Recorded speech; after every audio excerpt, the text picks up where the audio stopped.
So magandang umaga sa inyong lahat mga idol. So bago natin simulan itong gagawin ko dito, ipapakita ko sa inyo mga idol ginawa na gagawin natin sa ating unit mga idol. Magpapasalamat nga pala ako and congrats natin kay Sir Job na nanalo na number 3. So last ball number 3 ng 655 na napanalo na niya yung ating PCP compressor. So meron pa akong pangalawa, yung part 2 natin.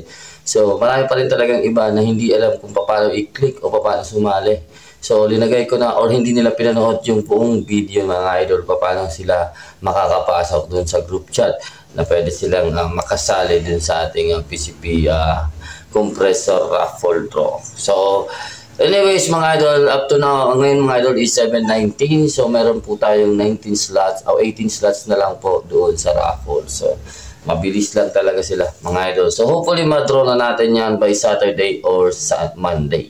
Meron pa tayo dito para dalawa pang PCP compressor mga idol. Nandito nakapak sa katabi ko mga idol, tingnan natin. Ayan, so yung isa niyan yung dinadraw ngayon. So ngayong 7:19 yung isa niyan. So yung isa hindi ko alam kung idadraw ko pa yan at medyo mabagal. Present naman yung ating item. So kung halimbawa gusto nila i-draw, subukan natin mga at mag bigom ng players. Kung hindi naman kung hindi natin mabuo sa designated time na ibibigay natin i-refund natin yung kanilang nabayad. So ngayon mga idol, gagawin natin dito mga idol ito. So baklas yung unit natin. Actually binaklas ko na sa loob. Yung unang naging problema natin nung humina yung ating unit mga idol is nabasag yung kanyang acetal sa valve. So hindi siya basag na basag. Yung lumalapat lang mismo sa valve seat yung kanyang napunit mga idol. Pero yung buo pa yung lahat. Anyway, pilitan ko na kasi masyado nang mahina yung putok. Naghanta ko ng gamit ko is 810 FPS. Tapos nung pagdating ko sa hunting ground mga idol is 719 FPS na lang po siya. Nung bumalik tayo kasi sa hunting ground is nakita ko grabe yung drop. So umuwi ako. Tingnan natin sa chrono at 7:19 na lang po siya. So, hindi naman po siya nagkaroon ng regulator creep.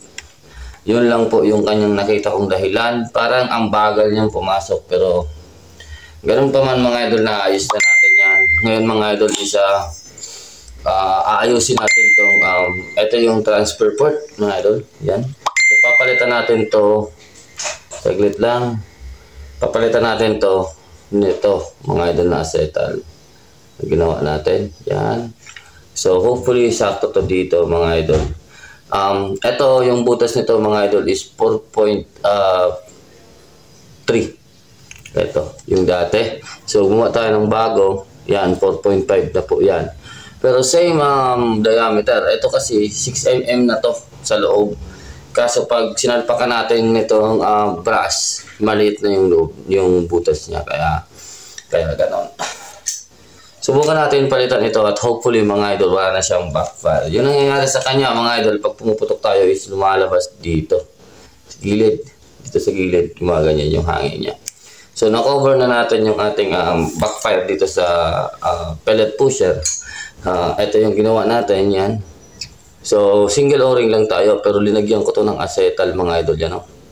Nalalapat yan dun sa pagpasok ng pellet dun sa palibot bago mag-chamber. Yung sa chambering ng ating barrel. So yan, lalapat yan. So halos hindi na nagagamit yung kanyang o-ring mga idol pag pumuputok tayo. So yung o-ring na yan, tagal na yan. So hindi yan nagagasgas na. Kasi hindi na siya masyadong nag-absorb ng hangin galing sa backfire. Tapos napigilan din natin yung pag-urong ng ating bolt. Kasi ito, yan o. Ito mga idol. Yan ang nakikita nyo parang may pag-ganon. May pag-ganon tapos may papasok. Ito mga idol, pinagawa ko to talaga. Welding yan. So pinatapalan natin ng welding. Para yung lock natin dito is hindi umaakit. Kasi mostly mga idol, pag pumuputok tayo, umaakit yung ating bolt. Yung ito mga idol, nalabas to na atras. So kaya nagkakaroon tayo ng backfire. So anong nangyayari? Kailangan nating hawakan yun para hindi tayo magkaroon ng backfire o hindi tayo iwan ng ating bolt. So ang ginawa natin, gilagyan natin ng parang ganyan. Yan o, kung nakikita nyo, hindi siya pantay dyan. Yan. So, para lock yan. So, hindi na yan ang umaakyat mga idol pag pumuputok tayo. So, nakuha na din natin yung ganung klaseng problema. No, matagal na yan. Ito na lang yung mahihirapan tayo, yung backfire mga idol. So, hopefully, itong ibabaon natin itong parte sa unit, sa valve housing. So, hopefully, ito mga idol is sakto. Kasi pag hindi, masyado na kasi siyang manipis.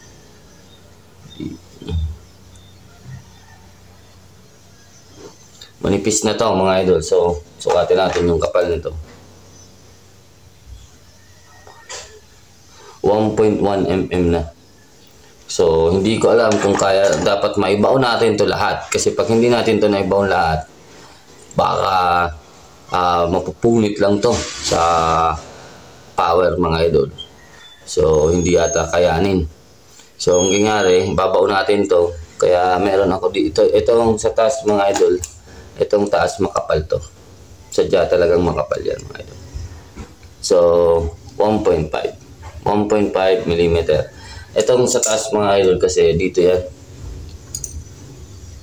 Yan o. Ito mga idol na sa transfer port. Tapos yan. Yan, saktong mga idol yung gawa natin. So, ito na lang yung problema natin na pagpasok sa baba, sa loob. So, try natin mga idol. At tingnan natin kung may backfire to mga idol.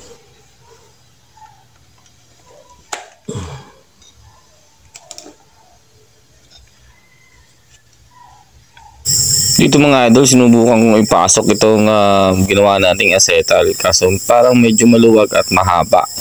So, tinitingnan ko kung anong pwedeng diskarte para maisakto natin yan dyan na hindi siya sumingaw mga idol. At dito nga, sinusubukan kong sukatin itong lalim ng ating valve housing. Yung sa transfer port, yung butas, kasi meron yung parang stopper.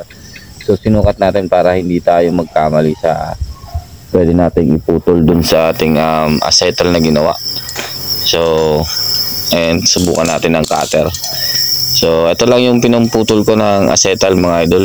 At malambot lang naman tong nabili natin sa Lazada ang acetal. Kaya madali siya maputol at saka madali rin siyang maihurma. Yan. So, saktong-sakto yung ating putol dyan mga idol. Dito naman yung kailangan natin is hindi yan umaangat na sa unahan, yung sinasalpa ka ng barrel. Kasi pag umangat yan mga idol, yung putok mo yan pababa, kasi yuyuko yung barrel mo yan, aangat yung dulo, yuyuko yung unahan. So mangyayari dyan mga idol is bababa yung ating putok. So ginagawa ko dito is sinasakto ko lang para naman maganda siya sa ating pag zero. So ayan na nga mga idol. Mas maganda pag mababa yan mga idol. Mataas. Ng kaunti lang, kaunti lang.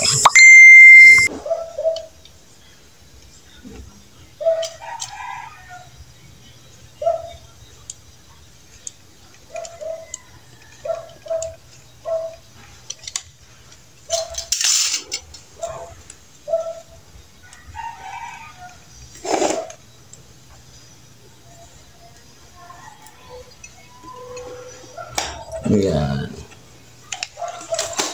So, ayan na.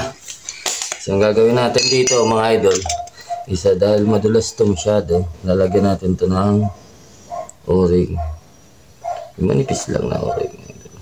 Subukan natin to 7 mm by 1.5 mm.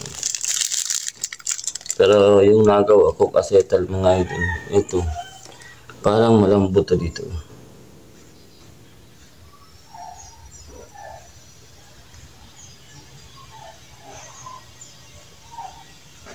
Pero hopefully walang backfire to.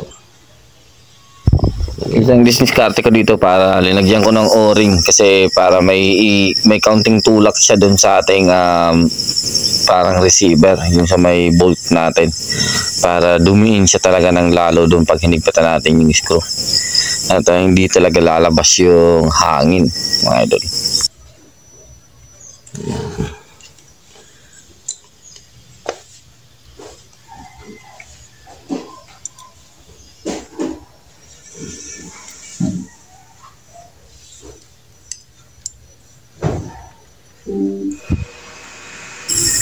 Actually, ito, pangalawang subo ko na. Yung talagang test na. Lahat na may o-ring, lahat na may takip, mga idol. Linagyan ko ng plastic dun sa ibabaw para kung tumalsik yan, mga idol, sigurado tayong may backfire. So yan, hindi siya tumatalsik, mga idol, na nahuhulog lang siya. So napaka-late na lang ng sumisingaw doon na banda sa may barrel yan, mga idol. So yun nga, mga idol, so nakuha ko na yung backfire. Actually, mga idol, itong gumagalaw pala na ito, hindi naman pala dito galing yung hangin. So dito, mga idol, sa may barrel natin, kasi inalis ko pa yung teflon tape. So di ba may o-ring tong dalawa, so linalagyan ko pa ng teflon tape. Kaso ngayon, para mabilisan ko lang siya may kabit, hindi ko siya linagyan, mga idol. So hinahawakan ko kasi ito, mga idol, dito walang hangin na lumalabas. So okay na yung ating dito. So ito, pag aalisin ko lang tong barrel, tsaka ibabalik ko na may teflon tape na yung o-ring niya, or papalitan natin ng bago yung o-ring dito, yung dalawang o-ring sa barrel. Siguro papalitan ko na lang kasi dito na lang lumalabas, mga idol. Hinahawakan ko, mga idol, dito siya na singaw. Yung backfire niya dito na nalabas. So ibig sabihin hindi na siya na sisealed ng o-ring niya. So tingnan natin, mga idol. Pero okay na to para sa akin. At least ito, nasa ilalim, ito yung main purpose ko, mga idol. Isa nawala na. So solid na yung bigay ng hangin natin at tahimik na rin yung unit para sa akin. Wala na, maingay lang kasi walang pellet, pero tahimik na siya, mga idol. Yung recoil niya, yung niya, because niya, okay na.